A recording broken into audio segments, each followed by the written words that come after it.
क्या आपने कभी किसी ऐसे साधु के बारे में सुना है जो दिखने में तो शांत और साधारण था, लेकिन उसकी आंखों में एक ऐसा रहस्य छुपा था जो किसी की भी रूह तक हिला सकता था?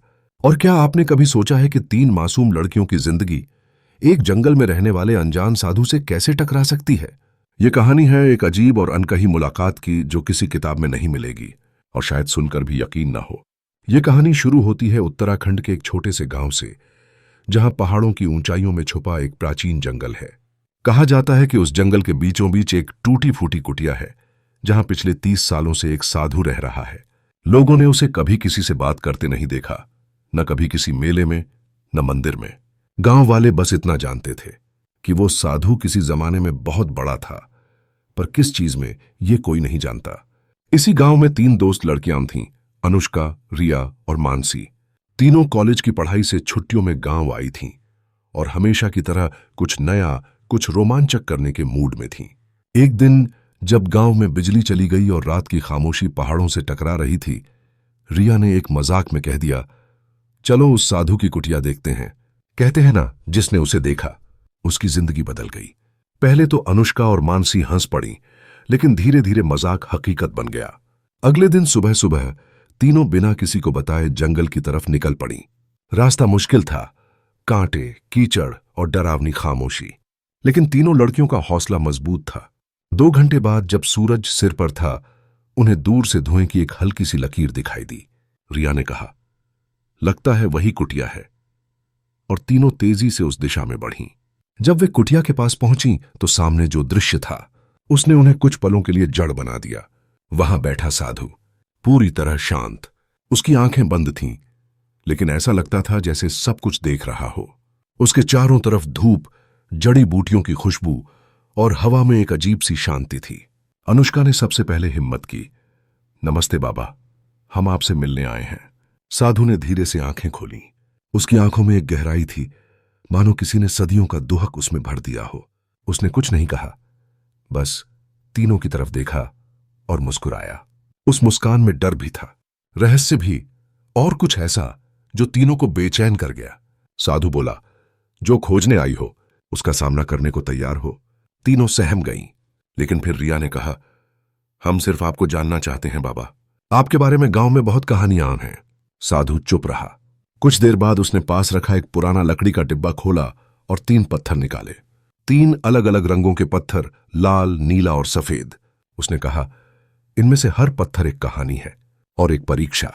जिसे चुनोगी उसका अतीत तुम्हारे सामने खुलेगा। पर याद रखना, हर सच सुख नहीं लाता। तीनों लड़कियां चुप हो गईं। यह कोई खेल नहीं था, लेकिन मानसी ने आगे बढ़कर लाल पत्थर चुन लिया। साधु की आंखें बंद हो गईं। अचानक हवा का रुख बदल गया। पत्तों की सरसराहट, पक्षियों की चीखें और फिर वो अजीब सी खामोशी, मानो जंगल ने सांस लेना बंद कर दिया हो। साधु ने कहा, लाल पत्थर, इसका मतलब है रक्त। और इस कहानी की शुरुआत होती है एक औरत से, जिसने अपने बच्चे की जान बचाने के लिए अपना सर्वस्व खो दिया। इतना कहकर साधु ने जमीन पर हाथ रखा और मानो किसी अदृश्य पर्दे को हटाया। तीनों लड़कियों के सामने एक दृश्य उभरने लगा। वो दृश्य एक बूढ़ी औरत का था जो अपने बच्चे के शव के सामने रो रही थी। लेकिन वो शव अचानक सांस लेने लगा। औरत मुस्कुराई, लेकिन तभी उसकी आंखों से खून बहने लगा। यह कहानी उस बलिदान की है जो दुनिया नहीं समझती, लेकिन तुम समझोगी, और अगर तुमने इसे पूरा देखा तो शायद अपने जीवन का रास्ता भी देख पाओ, साधु ने कहा। तीनों लड़कियां सिहर उठीं। अब यह मजाक नहीं था, यह कोई रहस्यमयी यात्रा थी जिसका अंत वे नहीं जानती थीं। क्या तीनों लड़कियां साधु की कहानियों में छिपे सच को समझ पाएंगी? क्यों साधु ने उन्हें चुना? क्या ये तीनों लड़कियां ही थीं, या कोई और रूप, किसी और जन्म का हिस्सा? और क्या उन पत्थरों में छुपी कहानियां उनके भविष्य को बदल देंगी? ये तो बस शुरुआत थी। अब बारी थी दूसरे पत्थर की, नीले पत्थर की। रिया की आंखों में डर था, पर जिज्ञासा कहीं ज्यादा गहरी थी। उसने आगे बढ़कर नीला पत्थर उठा लिया। पत्थर ठंडा था, लेकिन उसके छूते ही जैसे हवा भारी हो गई। साधु ने गहरी सांस ली और आंखें बंद कर लीं। फिर उसने कहा, नीला पत्थर, इसका अर्थ है जल, बहाव और भावनाओं की गहराई। अब जो तुम देखोगी वो सिर्फ एक कहानी नहीं, एक आईना है जिसमें हर इंसान का असली चेहरा छुपा है। फिर उसने फिर से जमीन पर हाथ रखा। और एक दृश्य प्रकट हुआ। वो दृश्य था एक छोटे से गांव का, पानी की कमी से जूझता हुआ, सूखती हुई जमीन, झुलसती धूप और लोगों की बेबसी।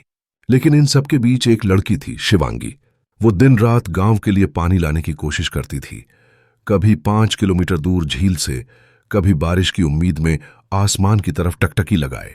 एक दिन शिवांगी को एक गड्ढे में नीला चमकता पत्थर मिला। पत्थर को छूते ही झील में पानी भर गया, खेतों में हरियाली लौट आई। गांव वालों ने उसे देवी मान लिया। पर 3 महीने बाद गांव फिर सूख गया, और इस बार सिर्फ धरती नहीं, इंसानियत भी सूख चुकी थी। साधु की आवाज भारी हो गई। जब जल किसी एक के हाथ में हो तो प्यासे बहुत होते हैं। शिवांगी ने सबको दिया, पर लोग और मांगते गए, और जब वो ना दे पाई, उसी गांव ने उसे उस झील में डुबो दिया जिसने उन्हें जीवन दिया था। तीनों लड़कियां सन्न रह गईं। रिया की आंखें नम हो गईं। उसने कहा, इतने अच्छे काम की यह सजा? क्या लोग इतने निर्दयी हो सकते हैं? साधु ने धीरे से कहा, न्याय और अन्याय का फैसला हमेशा भीड़ करती है, और भीड़ के पास ना दिल होता है ना दिमाग। अब सिर्फ एक पत्थर बचा था, सफेद पत्थर। तीनों में सबसे शांत अनुष्का थी। उसने अब तक सिर्फ सब देखा, सुना, लेकिन अब उसने चुपचाप सफेद पत्थर उठा लिया। जैसे ही पत्थर उसके हाथ में आया, हवा बिल्कुल शांत हो गई। पेड़ रुक गए, पक्षियों की आवाजें थम गईं। ऐसा लग रहा था मानो समय ठहर गया हो। साधु की आंखों से आंसू बहने लगे। उसने कांपती आवाज में कहा, सफेद पत्थर शांति का प्रतीक है, लेकिन इसकी कहानी सबसे भयावह है, क्योंकि यह कहानी मेरी है। तीनों लड़कियां चौंक गईं। साधु ने कहना शुरू किया, बहुत साल पहले मैं भी तुम्हारी ही तरह था, जवान, जिंदगी से भरा हुआ। मेरा नाम आरव था। मैं एक संगीत शिक्षक था। मेरे 3 छात्र थे, 3 बहनें। वो तीनों मुझसे बहुत प्यार करती थीं, और मैं उन्हें अपने बच्चों जैसा मानता था। एक दिन गांव में आग लग गई। लोग भाग रहे थे, अफरा तफरी मच गई। मैं स्कूल में ही था, और देखा कि वो तीनों बहनें स्कूल में फंस गई थीं। मैं दौड़ा, चीखता रहा, उन्हें बचाने की कोशिश करता रहा, लेकिन तब तक बहुत देर हो चुकी थी। जब तक मैं पहुंचा, आग ने सब कुछ निगल लिया था, सब कुछ, सिवाय उन 3 पत्थरों के जो उनके हाथ में थे। मैंने उन्हें जिंदा नहीं बचाया, लेकिन उनकी आत्मा को उन पत्थरों में कैद कर लिया, ताकि उनका बलिदान व्यर्थ न जाए, ताकि उनकी कहानियां किसी को कुछ सिखा जाएं। साधु की आवाज अब टूटी हुई थी, तुम तीनों उनमें से एक का अंश हो। मानसी की आंखों में वही मासूमियत है जो सबसे छोटी बहन में थी। रिया का साहस बिल्कुल बीच वाली जैसी है, और अनुष्का का धैर्य वही जो बड़ी बहन में था। तीनों लड़कियां अब कुछ नहीं बोल पा रही थीं। उनकी आंखों से आंसू बह रहे थे। फिर साधु बोला, अब समय आ गया है कि मैं इन आत्माओं को मुक्त करूं। मैंने अपना जीवन प्रायश्चित में बिता दिया, लेकिन अब तुम तीनों आईना बनकर उनकी कहानियां दुनिया तक पहुंचाओ, ताकि कोई और शिवांगी, कोई और मां, कोई और मासूम आग में ना जले। उसने तीनों पत्थरों को एक थाली में रखा और कुछ संस्कृत मंत्र बोले।